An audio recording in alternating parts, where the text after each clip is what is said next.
अमरावतीमध्ये विविध प्रश्नांवरून काँग्रेस पक्ष आक्रमक झालेला आहे। जिल्हाधिकारी कार्यालयावर काँग्रेसने धडक दिली आहे। यशोमती ठाकूरांसह इतर काँग्रेस नेत्यांनी या मोर्चात सहभाग घेतलाय। शेतकऱ्यांची संपूर्ण कर्जमाफी झाली पाहिजे अशी प्रमुख मागणी यशोमती ठाकूर यांनी केली। दरम्यान इरविन चौकापासून सुरू झालेल्या मोर्चा दरम्यान काँग्रेस कार्यकर्त्यांनी जोरदार घोषणाबाजी केली आहे।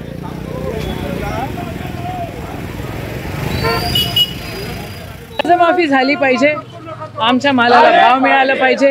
हे जे फडणवीस सरकार आहे, हे फडणवीस सरकार खूप अन्याय शेतकऱ्यावर करत आहे। मागच्या आठवड्याची गिनती केली तर अमरावती जिल्ह्यामध्ये 20 शेतकऱ्यांनी आत्महत्या केलेली आहे। त्यातला एक शेतकरी घरकुलाचे हप्ते मिळाले नाही म्हणून त्या ठिकाणी केलेली आहे। खोके सरकार गेलं पाहिजे, महाविकास आघाडीचं सरकार आलं पाहिजे आणि सर्वात महत्त्वाचं शेतकऱ्याच्या मालाला भाव मिळाला पाहिजे। शेतकऱ्याची कर्जमाफी झालीच पाहिजे।